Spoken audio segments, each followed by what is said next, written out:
मित्रों, आप सभी को मेरा नमस्कार। जैसा कि आप सभी जानते हैं, हमने एक वीडियो लेक्चर सीरीज प्रारंभ की थी जिसमें मैंने आपको पढ़ाया था मध्यकालीन भारत का इतिहास। और मध्यकालीन भारत के इतिहास की शुरुआत हमने की थी इस्लाम के उदय से।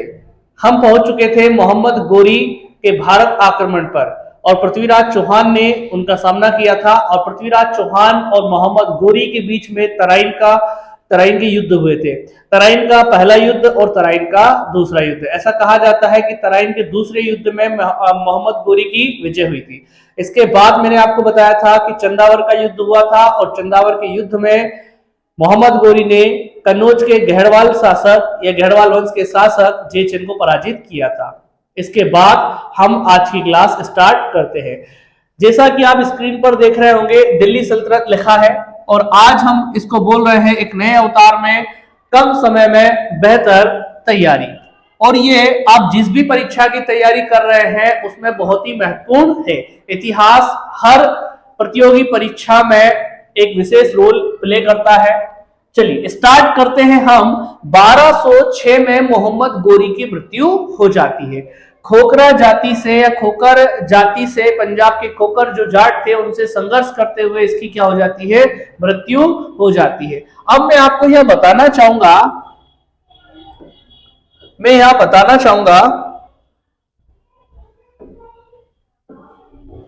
मोहम्मद गोरी की मृत्यु के पश्चात, ध्यान रखना, इसके 4 गुलाम थे।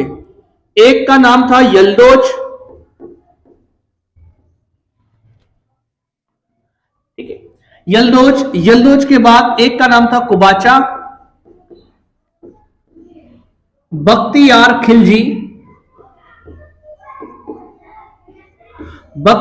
खिलजी और एक अन्य गुलाम का नाम था कुतुबुद्दीन ऐबक।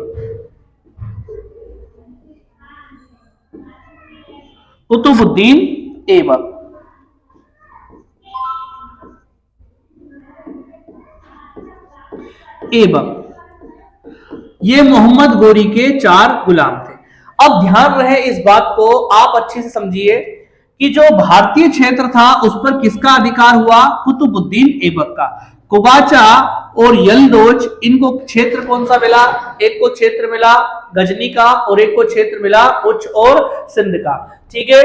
इसके बाद में जो बख्तियार खिलजी है, ये बख्तियार खिलजी की हो जाती है मृत्यु। इसकी मृत्यु कैसे हो जाती है, बख्तियार खिलजी को बंगाल जीतने के लिए भेजा गया था। जब ये बंगाल विजय पर निकला था तो बिहार में नालंदा विश्वविद्यालय एवं विक्रमशिला विश्वविद्यालय को ध्वस्त करने वाला कौन था, वह बख्तियार खिलजी ही था। और कई सारे बौद्ध भिक्षुओं की इसने क्या कर दी थी, हत्या करवा दी थी। और यहाँ पर जितने भी बौद्ध ग्रंथ थे वो क्या हो चुके थे, नष्ट हो चुके थे। इसलिए हमको बौद्ध धर्म के बारे में बहुत ही कम जानकारी मिलती है। लेकिन बख्तियार खिलजी धीरे धीरे, मतलब बख्तियार खिलजी और कॉन्फिडेंस हो चुका था और वो और आगे बढ़ने लगा। तो जहां पर इसके ही एक सेनापति जिसका नाम था अली मर्दान जो था, इसने इसको समझाया, कहा आगे मत जाइए, आगे खतरा है आगे। और ये कुछ ऐसे ट्राइबल क्षेत्र में चले गए और वहां पर क्या हुआ कि उनको मिले झिंगा लाला उलाला जनजाति, ठीक है। और इन्होंने क्या कर दिया, अली मर्दान ने खूब समझाया और अली मर्दान ने क्या कर दिया, बख्तियार खिलजी की हत्या कर दी। इंपोर्टेंट यह है कि बिहार और बंगाल की जीत का श्रेय किसे दिया जाता है, तो मोहम्मद गोरी के अन्य गुलाम जिसका नाम था बख्तियार खिलजी, उसे दिया जाता है। इसके बाद में हम बात करें, ये तो मैं आपको बता ही चुका था, भारतीय क्षेत्र पर किसका अधिकार हुआ, कुतुबुद्दीन ऐबक का।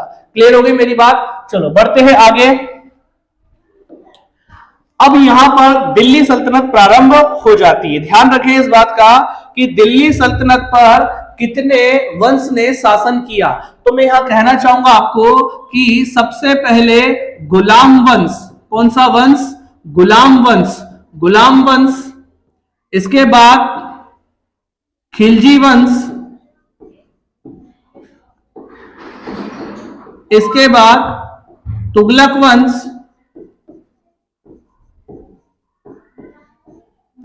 इसके बाद सैयद वंश,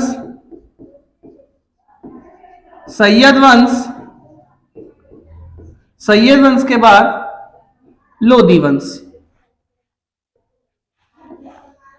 कौन सा वंश हो जाएगा? लोदी वंश। इसके बाद आपको पता होगा कि लोदी वंश का अंतिम शासक, या कह सकता हूं मैं अंतिम राजा, जिसका नाम था इब्राहिम लोदी, उसकी हत्या बाबर कर देता है और भारत में एक बृहद एम्पायर या बृहद साम्राज्य की नींव रखता है, जिसे हम क्या कहते हैं? मुगल साम्राज्य कहते हैं। ठीक है, बढ़ जाते हैं अब आगे। हम पढ़ने वाले हैं गुलाम वंश के बारे में। हम पढ़ने वाले हैं गुलाम वंश या मामलुक वंश। चलिए स्टार्ट करते हैं। यहां पर गुलाम वंश या मामलुक वंश के कई सारे शासकों का नाम दिया है। मामलुक वंश मतलब वह वंश होता है जो स्वतंत्र माता पिताओं से क्या हो, उत्पन्न हुआ हो, उसे हम क्या कहेंगे? मामलुक वंश। तो गुलाम वंश के कई सारे शासक के नाम मैंने यहां पर लिखे हैं, आपके स्क्रीन पर आपको दिख रहे होंगे। कुतुबुद्दीन ऐबक सबसे पहला शासक रहेगा। फिर उसके बाद आरम शाह सिंहासन संभालेगा, 8 महीने ही शासन कर पाएगा। फिर आएगा शमसुद्दीन इल्तुतमिश, इसे दिल्ली सल्तनत का वास्तविक संस्थापक हम कहेंगे। रुकनुद्दीन फिरोज शाह, ये इल्तुतमिश का ही बेटा रहेगा।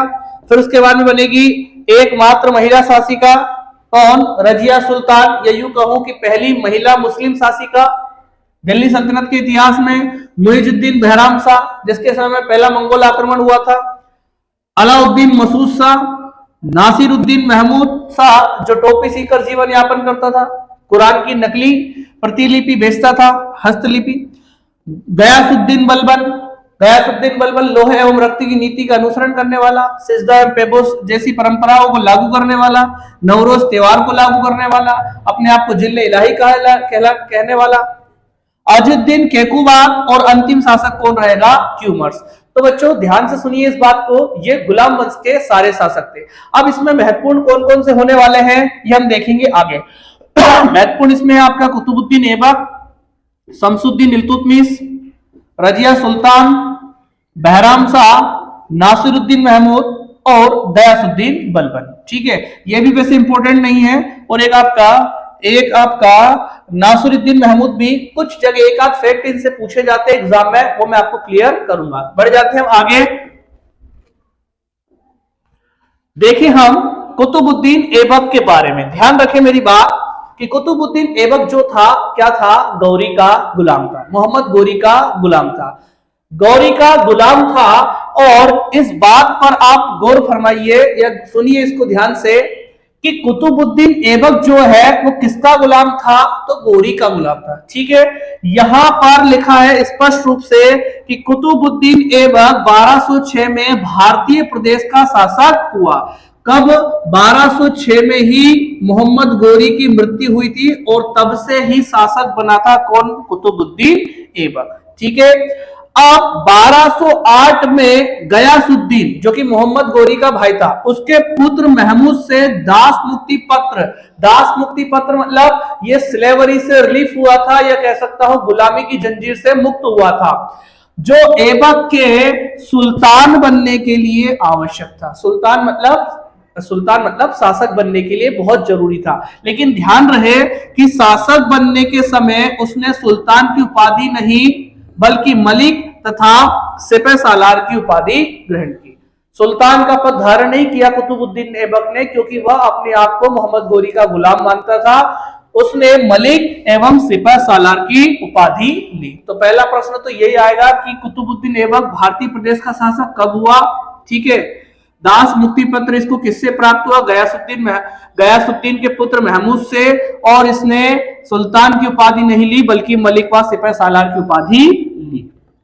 नेक्स्ट है आपके सामने कि कुतुबुद्दीन ऐबक जो था उसने अपनी राजधानी कहां पर बनाई थी? तो उसने अपनी राजधानी बनाई थी लाहौर में। कहां पर बनाई थी उसने अपनी राजधानी? लाहौर में बनाई थी। ये लिखा है आपका लाहौर। ठीक है, इसके बाद में ये जो आपको इमारत दिख रही होगी ये है आपका कुतुब मीनार। दिल्ली में स्थित कुतुब मीनार का निर्माण भी किसने करवाया था? तो ऐबक ने प्रसिद्ध सूफी संत ख्वाजा कुतुबुद्दीन बख्तियार काकी के नाम पर दिल्ली में कुतुब मीनार की नींव रखी थी। क्लियर हो गई मेरी बात। और कब रखी थी ये इसने रखी थी 1299, लेकिन इसे ये पूरा नहीं करवा पाया था। क्लियर हो गई मेरी बात। यहां से लगभग 30 साल बाद 1229 में इल्तुतमिश ने इसका कार्य पूर्ण करवाया था। तो कुतुब मीनार की नींव किसने रखी? कुतुबुद्दीन ऐबक ने। किसके नाम पर? कुतुबुद्दीन बख्तियार काकी के नाम पर। बढ़ते हैं आगे। ध्यान रहे, ऐबक एक क्या था? ऐबक एक योग्य एवं उदार शासक था। उदार का मतलब होता है लिबरल, या कह सकता हूं दयालु प्रवृत्ति का था। और इसे क्या कहा जाता है? इसे कहा जाता है लाख बख्श। लाख बख्श का मतलब होता है लाखों का दान देने वाला।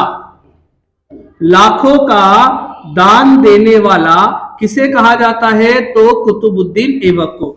इसके साथ ही इसे क्या कहा जाता है? इसे पील बख्श भी कहा जाता है। क्या कहा जाता है?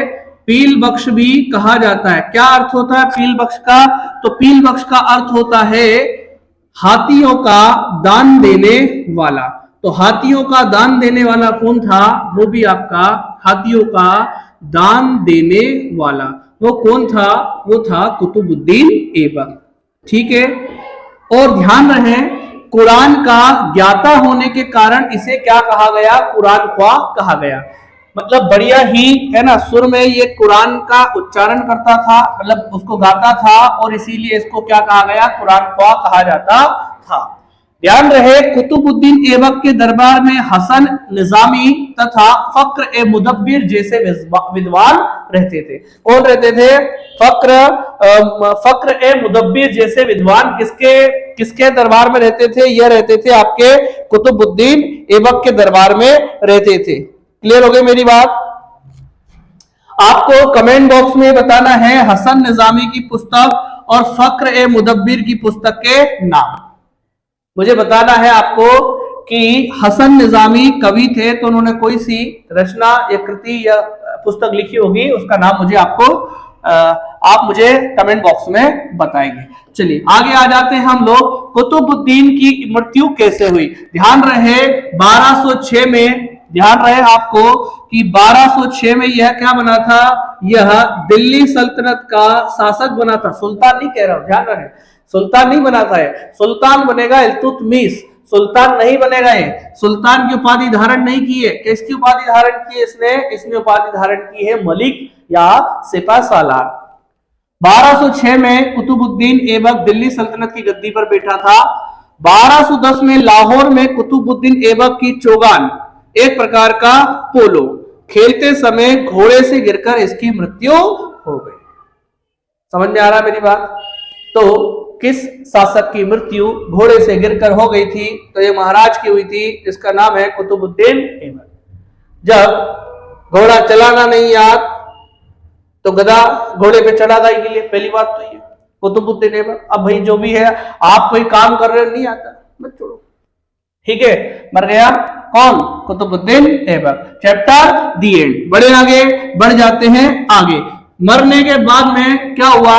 मरने के बाद में ऐसा कहा गया, सूत्रों से पता चला, सनसनी खबर है कि आराम शाह कुतुबुद्दीन ऐबक का ही बेटा था। किसका बेटा था? कुतुबुद्दीन ऐबक जो था, सॉरी आराम शाह जो था वो कुतुबुद्दीन ऐबक का बेटा था। लेकिन कई जगह पता चलता है कि ये कुतुबुद्दीन ऐबक का बेटा नहीं था। तो महज ये कितने मात्र 8 माह ही शासन कर पाया। कितने माह? 8 मंथ ही ये शासन कर पाया, और इसके बाद में क्या कर दिया? इसे सिंहासन से हटा दिया। हटाने वाला कौन था? तो वो था शमसुद्दीन इल्तुतमिश। इल्तुतमिश इसने क्या किया? इसको पदच्युत कर दिया या गद्दी से हटा दिया, सिंहासन से हटा दिया। किसको? आराम शाह को। तो ध्यान रहे महज 8 महीने ही क्या कर पाया? दिल्ली सल्तनत का शासक बन पाया। अब आ जाते हैं हम लोग इल्तुतमिश पर। इल्तुतमिश का जो पूरा नाम है वह है शमसुद्दीन इल्तुतमिश। इल्तुतमिश कुतुबुद्दीन ऐबक की मृत्यु के पश्चात या मृत्यु के समय, at the time of the death of Qutubuddin Aibak, he was the governor of Badaun, मतलब बदायूं का गवर्नर था। बदायूं जो है ये यूपी के क्षेत्र में आता था, यूपी उत्तर प्रदेश में आता था। इल्तुतमिश दिल्ली का वास्तविक सुल्तान बना। वास्तविक मतलब कि आपको पता है कुतुबुद्दीन ऐबक जो था, वो कुतुबुद्दीन ऐबक क्या था आपका, कुतुबुद्दीन ऐबक जो था वह गौरी का गुलाम था और उसने मना कर दिया था क्या, सिंहासन पर सुल्तान का पद धारण करने से।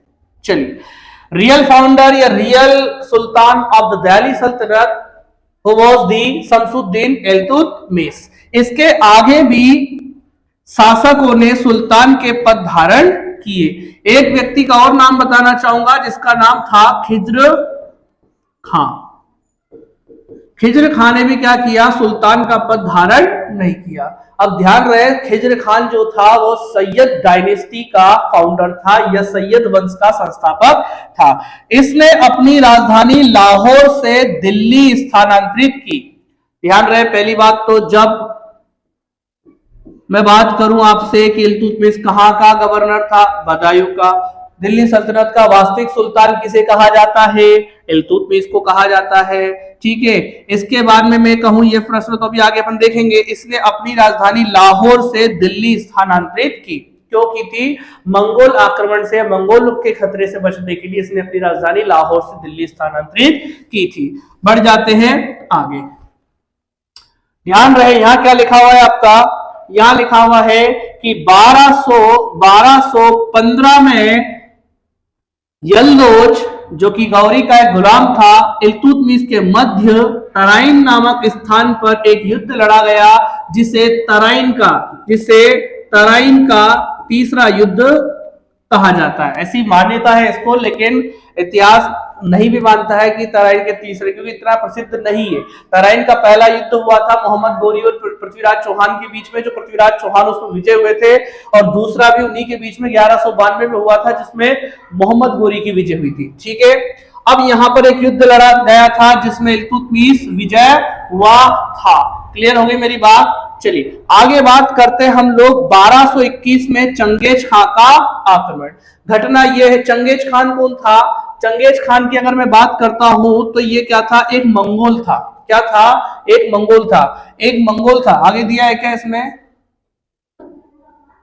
नहीं है, कोई बात नहीं, यही मैं बता देता हूं आपको। चंगेज खां एक मंगोल था। मंगोल का अर्थ है, मंगोल का अर्थ मैं बताता हूं, मंगोलिया एक देश है, वहां पर ये रहते थे। मंगोल बहुत ही खतरनाक लोग हैं, या कह सकता हूं मैं, इनके बारे में ऐसा कहा जाता है, खास करके चंगेज खां की मैं बात करूं, आज तक हमें ये नहीं पता, इतिहासकारों को भी ये नहीं पता चला कि इसकी समाधि कहां पर है। इसके बारे में इतना खतरनाक, इतना क्रूर व्यक्ति था कि लोग इससे नफरत करते थे। पता था कि अगर ये जिस दिन मरेगा इसकी कब्र को भी डस्ट कर देंगे, तो इसने ही मना किया था। इसके मतलब इसकी मैयत में, या फिर कह सकते हैं इसको जब लेके गए थे तो इसी के सेनापति एक व्यक्ति ने इसको कहां पर दफनाया ये किसी को नहीं पता, उसने सभी के कत्लेआम करवा दिए थे और खुद की भी हत्या कर ली थी। ऐसा इसके बारे में लोगों की मान्यता है। चंगेज खां जो है, चंगेज खां का जो भाई था, ठीक है, उसकी हत्या कर दी थी फारस के, या कह सकता हूं मैं ख्वारिज्म, क्या नाम है, ख्वारिज्म के एक शासक जिसका नाम था जलालुद्दीन मंगबरनी। जलालुद्दीन मंगबरनी ने क्या कर दिया था, चंगेज खां के भाई की हत्या कर दी थी, जिसका बदला लेने के लिए मंगोल से, कहां से, मंगोल से, ये मंगोल और ये आपका ख्वारिज्म मतलब वर्तमान ईरान, यहां पर इसने आक्रमण किया। तो एक ख्वारिज्म का शासक कहां पर भागा, ये भागा इल्तुतमिश के साम्राज्य की ओर। जहां पर क्या हुआ, इल्तुतमिश ने, ये सिंधु नदी बह रही है, ख्वारिज्म के शासक जलालुद्दीन मंगबरनी ने इल्तुतमिश से मदद मांगी थी कि आप मेरी मदद कीजिए चंगेज खां से, लेकिन चंगेज खां इतना खतरनाक व्यक्ति था कि इससे इल्तुतमिश भी डर गया और इल्तुतमिश ने जलालुद्दीन मंगबरनी की मदद करने से मना कर दिया और क्या कर दिया, तटस्थता निभाई। इससे मंगोल आक्रमण का या मंगोल का खतरा बच गया। तो विद्यार्थियों, मैं आपको ये बताना चाह रहा हूं कि चंगेज खां जो था उसका आक्रमण, वो मंगोल था, उसका खतरा 1221 में, माफ कीजिएगा, टल गया था। आ गई बात समझ में। और मंगोनी के साथ में क्या किया चंगेज खान ने, वो वही जाने। ठीक है, इसके बाद मैं बताऊं आपको, ये जो मंगोल है ये बहुत खतरनाक थे। ठीक है, मंगोल जाति बहुत खतरनाक थे। ऐसा कहा जाता है इनके बारे में कि इनके पास जो हथियार होते थे वो भी हड्डियों के हुआ करते थे। और ऐसा भी कहा जाता था कि ये 3 मिनट के अंदर एक जिंदा आदमी को खा के खत्म कर सकते हैं। मतलब बहुत ही ज्यादा खतरनाक जाति मानी जाती थी। कौन सी? मंगोल जाति। नेक्स्ट हम देखेंगे कि इल्तुतमिश ने प्रथम मानक सिक्का क्या है आपका? टंका। क्या है आपका? टंका। टंका किसने चलाया? ठीक है, तो किसने चलाया? इल्तुतमिश ने चलाया। इसके अतिरिक्त एक सिक्का और चलाया था जिसका नाम था जीतल। तो टंका चांदी का हुआ करता था और जीतल तांबे का हुआ करता था। तो जीतल और टंका क्या है? तो यह दिल्ली सल्तनत में प्रचलित एक करेंसी या मुद्रा हुआ करती थी, सिक्के हुए करते थे, जो जिसने चलाया था उसका नाम था इल्तुतमिश। ध्यान रखना कि टकसालों पर विदेशों में सिक्कों पर टकसालों के नाम लिखे जाते थे। लिखा है देखो यहाँ पर, विदेशों में प्रचलित टंकों पर टकसाल का नाम लिखने की परंपरा को भारतवर्ष में लागू करने वाला कौन था? इल्तुतमिश। टंक के कॉइन्स देखे होंगे आपने, उस कॉइन्स पर जहां टंका बना है या सिक्का बना है उस पर टकसाल का नाम लिखा जाता था। आ गई मेरी बात में। जैसे मान लिया जाए कोई नोट अगर देवास नोट प्रेस में बना है तो उसके नीचे लिखा जाएगा देवास नोट प्रेस। ठीक है, ऐसी परंपरा को शुरू करने वाला भारतवर्ष में कौन था? इल्तुतमिश। ठीक है, अब आपसे एक प्रश्न और पूछा जा सकता है कि दिल्ली सल्तनत की आधिकारिक भाषा कौन थी? कौन सी थी? तो फारसी भाषा थी। कौन सी भाषा थी? फारसी भाषा थी। ठीक है, बढ़ जाते हैं आगे। इल्तुतमिश ने अपने साम्राज्य का विभाजन किसमें किया था? इक्ताओं में किया था। क्या किया था? इक्ताओं में किया था। और इक्तादारी व्यवस्था प्रारंभ करने वाला कौन था? तो वो भी आपका इल्तुतमिश ही था। ठीक है, जैसे तहसील होती है, अपना पूरा साम्राज्य जो है वो किस में बटा होता है? राज्य में बटा होता है। राज्य के बाद में आपका संभाग, संभाग के बाद में जिला, जिले के बाद में तहसील। तो यहां पे मैं वही कहना चाह रहा हूं कि इसने इक्ता में विभाजित किया था। इक्तेदारी व्यवस्था, जैसे कह सकते हैं तहसील का एक तहसीलदार होता है, इस प्रकार से। तो प्रारंभ करने का श्रेय किसे दिया जाता है? तो किसे दिया जाता है? इल्तुतमिश को दिया जाता है। इसके अंतर्गत सैनिक व गैर सैनिक अधिकारियों को नगद वेतन के बदले, ध्यान रखना, नगद वेतन के बदले भूमि प्रदान की जाती थी। नगद वेतन आगे आएगा। ठीक है, अलाउद्दीन खिलजी के समय भूमि दान में दी जा रही है या भूमि प्रदान की जा रही है कि उससे आने वाला जो भी रहेगा आपका जो भी उपज होगी वो आप रखेंगे। ठीक है, या जो भी कर आएगा वो आप रखेंगे। इल्तुतमिश ने 1229 में बगदाद के खलीफा अल मुंतसिर बिल्ला के से शासन करने की सनद प्राप्त की थी, आशीर्वाद प्राप्त किया था। और दिल्ली का प्रथम वैधानिक सुल्तान किसे कहा गया? इल्तुतमिश को कहा गया। Who was the real founder of Delhi सल्तनत? तो इल्तुतमिश आएगा। ठीक है, क्योंकि इसने बगदाद के खलीफा अल मुंतसिर से क्या की थी? शासन करने की सनद प्राप्त की थी। ठीक है, चलो बढ़ते हैं आगे।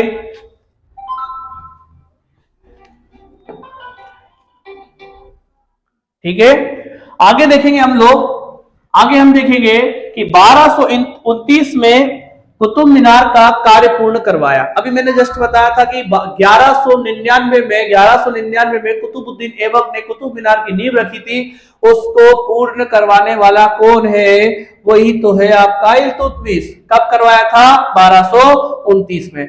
इल्तुतमिश के समय में लाल वस्त्र न्याय का प्रतीक हुआ करता था और उसने दरबार में न्याय का घंटा भी लगवाया था। ध्यान रहे, किसी के साथ में अगर कोई भी अत्याचार या अन्याय होता था तो वह इसका उपयोग करता था। लाल वस्त्र पहनकर कोर्ट में, दरबार में पहुंचता था और न्याय का घंटा बजाता था।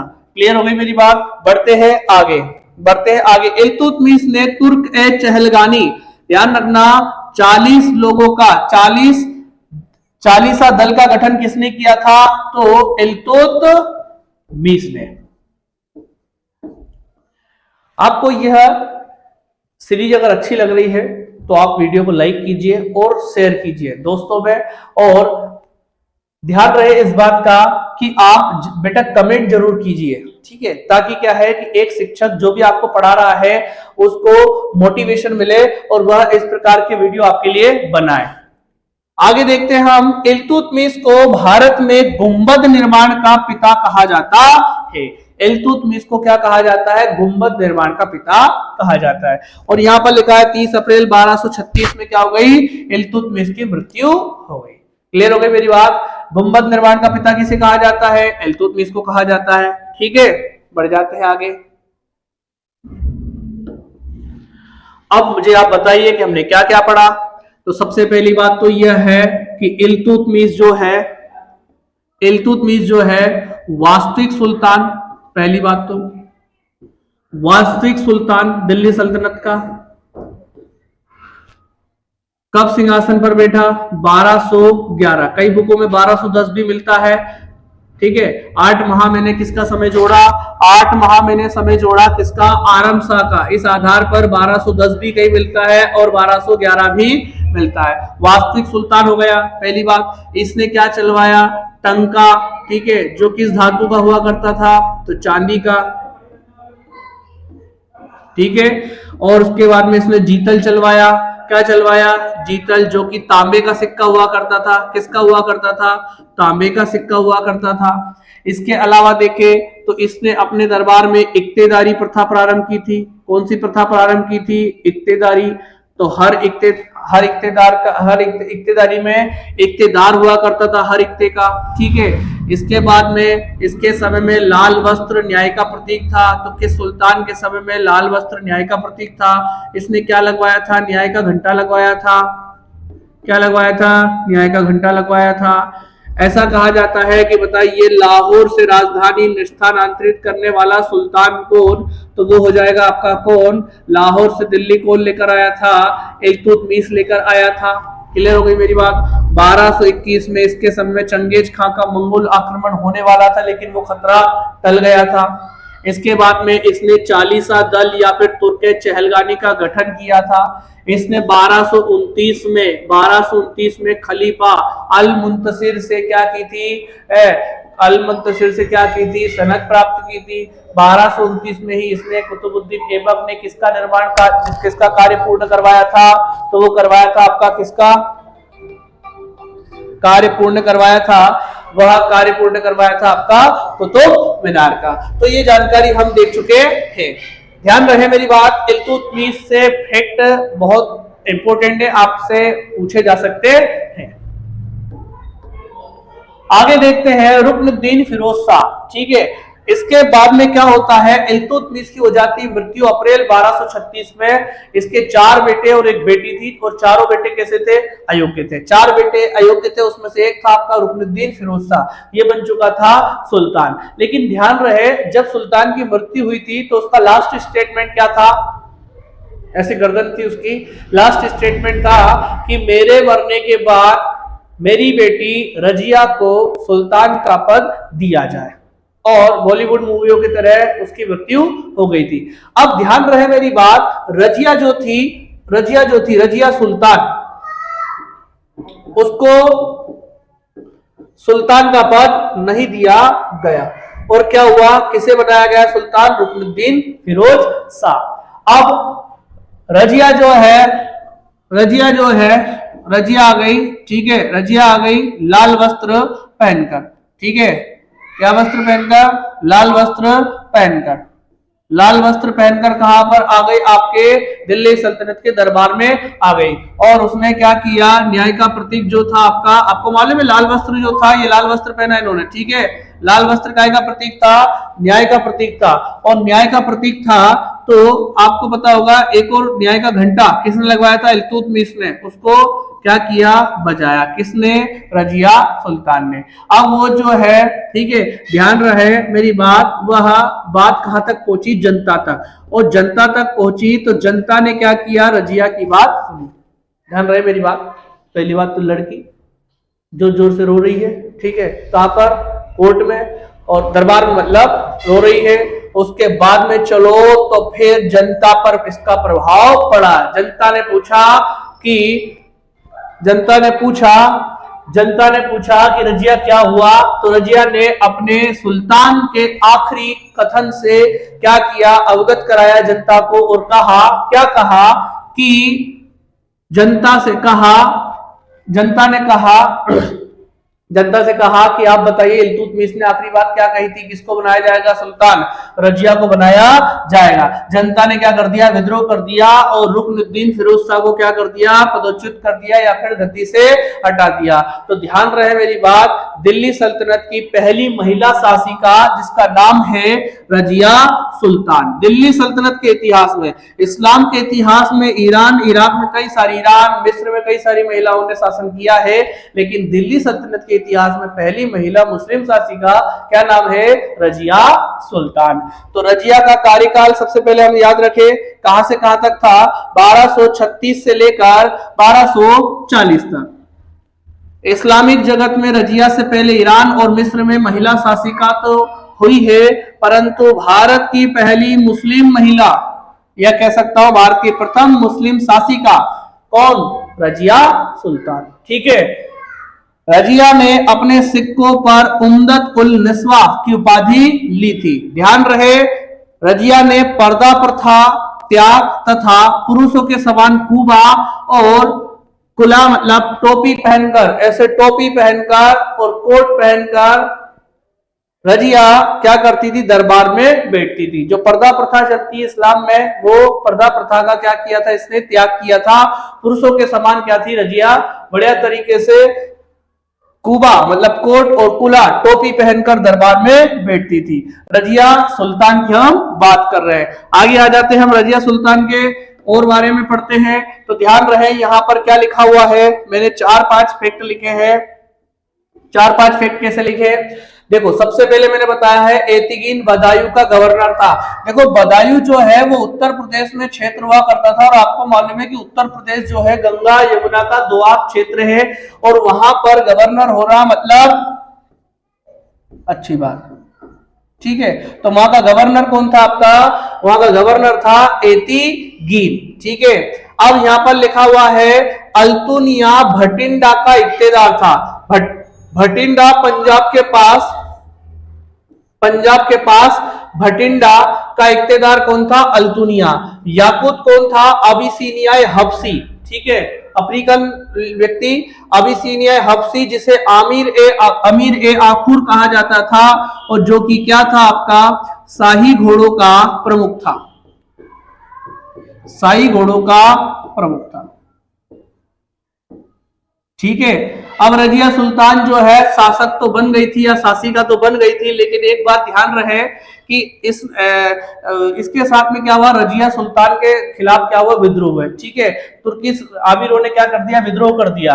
अब ध्यान रहे, ऐसा कहा गया था कि रजिया जो सुल्तान थी, रजिया सुल्तान जो शासिका थी, वह शाही घोड़े के प्रमुख अमीर ए आफूर, जिसे कहा गया था, याकूत के साथ में नाजायज संबंध थे। ऐसा किसने कहा, ऐसा लोगों में बातें चल रही थी, और ये बात पता चली किसको, अल्तुनिया से। अल्तुनिया को पता चला, अल्तुनिया जो है, अल्तुनिया से शादी होने वाली थी किसकी, रजिया की। किसकी, रजिया की शादी होने वाली थी। तो अल्तुनिया ने क्या कर दिया, विद्रोह कर दिया। अब भाई जिससे एंगेजमेंट होने वाली है, सगाई होने वाली है, और उसके बारे में ऐसी खबर अगर सुनेगा तो किसी को क्या लगेगा, तो उसने अल्तुनिया ने याकूत की क्या कर दी बेटा, हत्या कर दी। किसकी हत्या कर दी, याकूत की हत्या कर दी, और रजिया को अपने साथ में ले गया। क्या, कहां लेके चले गया, कहां पर लेके चले गया, भटिंडा लेकर चले गया। कहां पर लेके चले गया, भटिंडा। इधर एक व्यक्ति और था, उसका नाम मैं बताना चाहूंगा, वो आएगा आपका कौन, वो आएगा आपका मुइजुद्दीन बहराम शाह। एक शासक जो है मुइजुद्दीन बहराम शाह की खुशी के ठिकाने नहीं थे। क्लियर हो गई मेरी बात, बहुत खुश हुआ। क्यों हुआ, क्योंकि आपको मालूम है याकूत भी मर गया, रजिया का अपहरण किसने कर लिया, अल्तुनिया, जो कि भटिंडा का इख्तियार था। रजिया, अब रजिया का दिमाग खराब, क्या दिमाग खराब, क्या करूं मैं। रजिया कहा जाता है ये बहुत सातिर महिला थी। रजिया ने क्या किया, रजिया ने अल्तुनिया से अपने प्रेम का इजहार किया और कहा, रजिया से अल्तुनिया से कहा कि मैं तुमसे शादी करना चाहती हूँ, निकाह पढ़ना चाहती हूँ। ठीक है, तो रजिया की शादी किसके साथ हो गई, अल्तुनिया की शादी, अल्तुनिया के साथ शादी। रजिया क्या सोच रही थी कि मैं अल्तुनिया को अपनी बातों में फंसा लूं और पुनः अल्तुनिया की मदद से दिल्ली सल्तनत पर पुनः अधिकार कर लूं। आ गई मेरी बात में। अब ध्यान रहे, अल्तुनिया, ठीक है, और रजिया सुल्तान कहां से, भटिंडा से बढ़े किसकी ओर, दिल्ली की ओर। ठीक है, एक स्थान जिसका नाम है हरियाणा में कैथल, क्या नाम है, कैथल, क्या नाम है, कैथल। और कैथल नामक स्थान पर है ना, ये जब आराम कर रहे थे रजिया और अल्तुनिया, चारों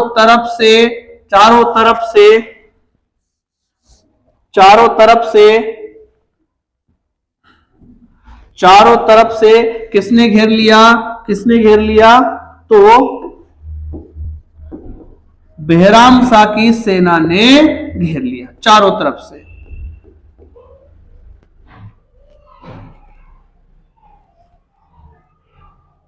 कैथल हरियाणा में आता है, कहां पर आता है, हरियाणा में आता है। और यहां हुआ क्या कि जब देखा कि चारों तरफ से क्या है, सैनिक खड़े हुए बेहराम शाह का, तो ऐसा कहा जाता है अल्लाह बचाए मेरी जान, रजिया गुंडों में फंस गई और रजिया का क्या हो गया यहां पर, कत्ल। मतलब रजिया की क्या हो गई, हत्या। और हत्या के साथ ही क्या हुआ, अल्तुनिया भी वहीं पर खत्म। अगला शासक कौन बना, तो अगला शासक बनता है मुइजुद्दीन बेहराम शाह। ठीक है, ये लिखा आपका 13 अक्टूबर 1240 में किसकी मृत्यु हो गई, रजिया सुल्तान की मृत्यु हो गई। और अगला शासक कौन बना, मुइजुद्दीन बेहराम शाह। मुइजुद्दीन बेहराम शाह की समय की घटना है, बस 2 ही घटना है। ठीक है, जो कि मैं आपको इस स्लाइड के माध्यम से बता दूंगा, बेहद इंपॉर्टेंट है वो। इसके समय में नायाब ए ममलिकात पद सृजित किया गया था, इसके समय में नायाब ए ममलिकात पद सृजित किया गया था। और इस पद पर नियुक्त होने वाला पहला व्यक्ति कौन था, जो कि बदायूं का गवर्नर था, एतिगीन, उसको नियुक्त किया गया। क्लियर हो गई मेरी बात। जो तुर्क ए चहलगानी इल्तुतमिश ने बनाया था, उस इल्तुतमिश ने तुर्क ए चहलगानी का जो प्रमुख हुआ करता था, नायाब ममलिकात पद किसने सृजित किया, बेहराम शाह ने। क्लियर हो गई मेरी बात। इसके अलावा इसके समय में 1241 में, कब की घटना है, 1241 में पहला मंगोल आक्रमण हुआ था। किसके नेतृत्व में, तेर बहादुर के नेतृत्व में 1241 में पहला मंगोल आक्रमण हुआ था। आगे बात समझ में बढ़ जाते हैं आगे। अगला शासक कौन हुआ, अलाउद्दीन मसूद शाह, जो 4 वर्ष तक शासक रहा, लेकिन कोई इंपॉर्टेंट इसके बारे में फैक्ट नहीं है जो आपसे एग्जाम की दृष्टि से महत्वपूर्ण हो। ठीक है, वह मैं आपको नहीं करवा रहा, आगे बढ़ जाते हम। अब देखो यहां पर आपको एक मैप दिख रहा होगा, वर्ल्ड मैप। ठीक है, क्या दिख रहा है आपको, वर्ल्ड मैप दिख रहा है। और वर्ल्ड मैप में ये तो है आपका इंडिया, ये तो है आपका भारत, ये रहा आपका कौन सा, मंगोलिया। ठीक है, मंगोलिया से आते थे कौन आपके, मंगोलिया से आते थे कौन आपके, मंगोल। ठीक है, और मंगोल ने आक्रमण किया था ईरान ख्वारिज्म के ऊपर। ठीक है, और यहां से भागकर कौन, जलालुद्दीन मकबरी इधर आया था, अभी बताया जस्ट मैंने।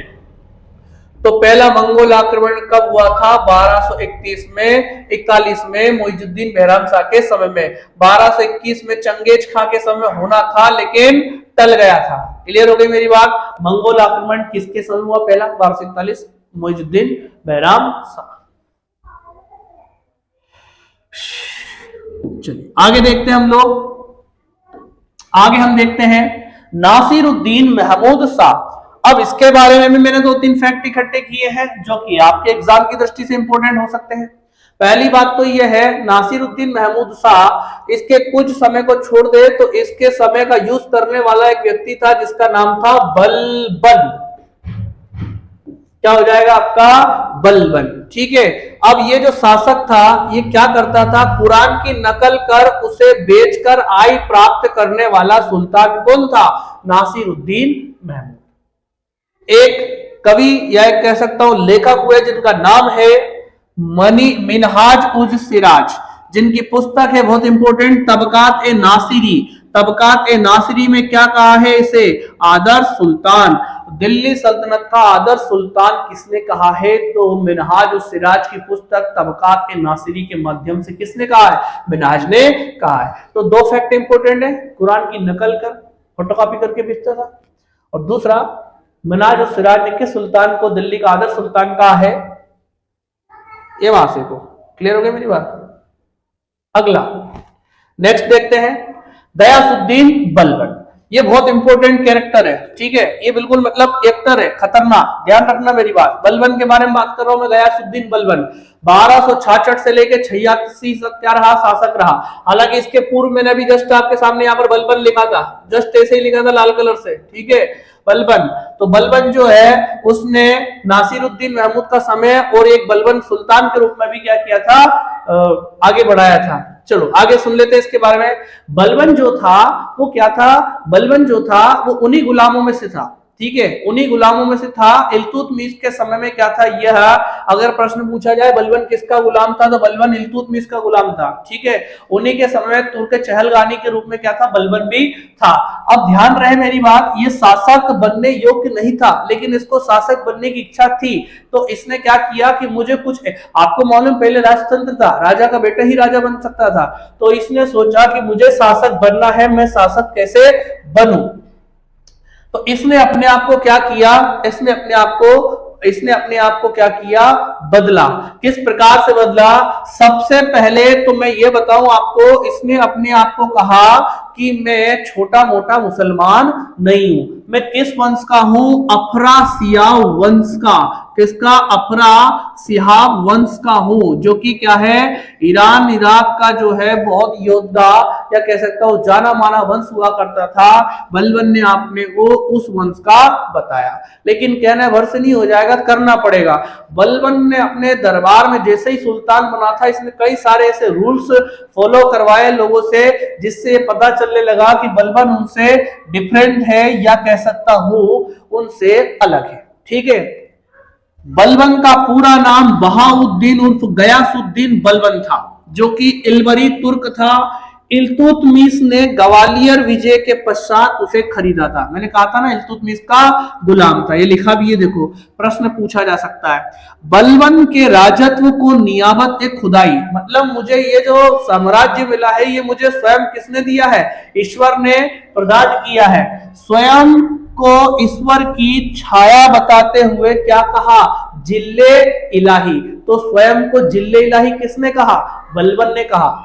नियाबत खुदाई किसने कहा, बलबन ने कहा। क्लियर हो गई मेरी बात। और आगे इसके बारे में हम फैक्ट देखते हैं।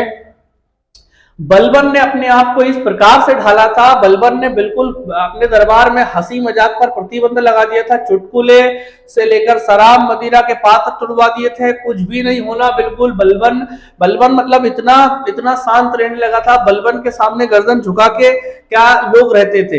इसके अलावा देखें कि बलबन ने क्या किया था, अपने आप को अफरासियाब वंश का बताया, और बलबन की कई सारी परंपराओं को क्या किया, बलबन ने ईरान की कई सारी परंपरा को भारत में लागू किया। इतिहासकार आरपी त्रिपाठी, क्या नाम है, इतिहासकार आरपी त्रिपाठी। अब आरपी त्रिपाठी ने क्या लिखा भैया, ध्यान रखना कि बलबन एक उत्तम अभिनेता था, ठीक है ना। मतलब भैया क्या था, ये एक्टर था। एक्टर मतलब बोले तो किसी भी किरदार में जम जाता था बलबन, ठीक है। अब यहां लिखा है कि बलबन ने ईरानी दरबार की परंपरा के अनुसार अपने दरबार में सिजदा एवं पाबोस, सिजदा का मतलब होता है झुककर सलाम करना, और पाबस का मतलब होता है पैरों को चूमना। ये उसने क्यों किया था, उसने बताया क्या बताया कि तुम छोटे हो। आ गई बात में, मैं सबसे बड़ा हूं। बलबन अपने आप को साबित करना चाहता था कि मैं तुमसे बड़ा हूं, मैं कोई छोटा मोटा मुसलमान नहीं हूं। आप मतलब जो तुर्क ए चहलगानी का नाम सुना है आपने? क्या लिखा है आपने, क्या सुना है? तुर्क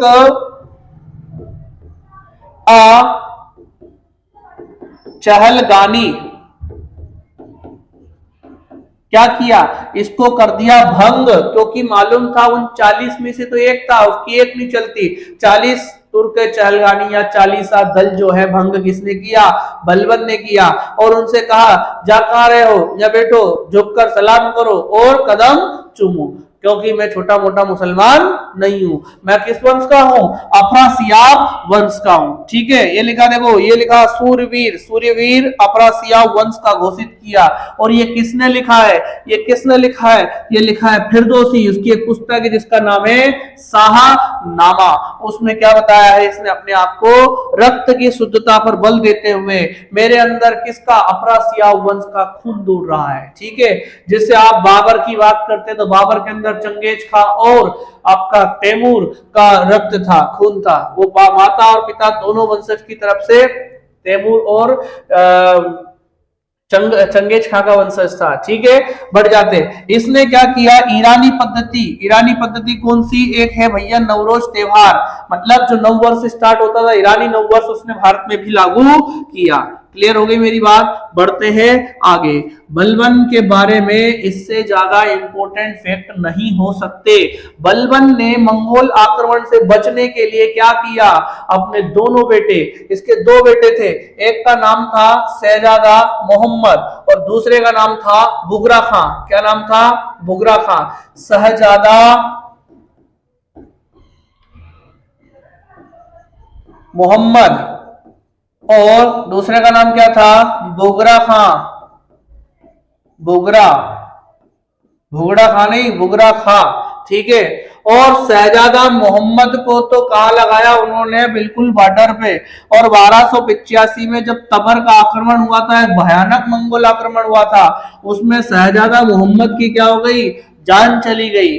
और शहजादा मोहम्मद को शहीद आजम की उपाधि किसने दी थी? बलबन ने दी थी।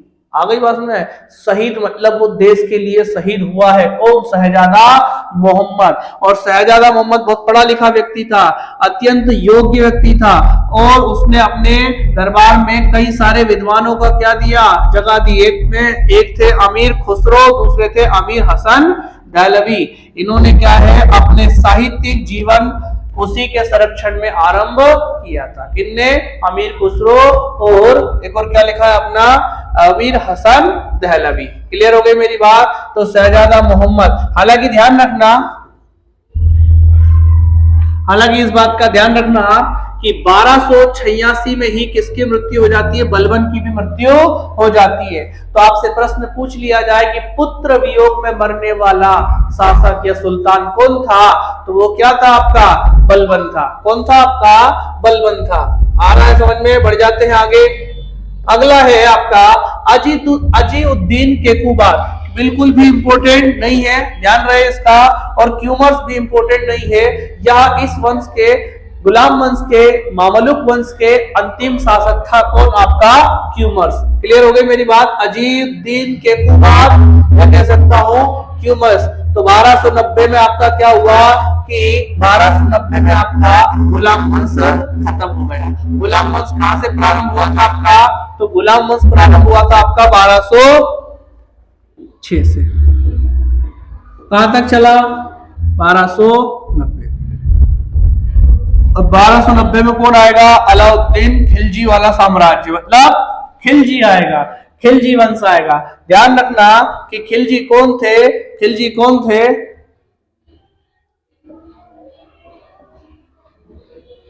खिलजी कौन थे? खिलजी मूल रूप से तुर्क थे। कौन थे? तुर्क थे। और ध्यान रखना इलवारी वंश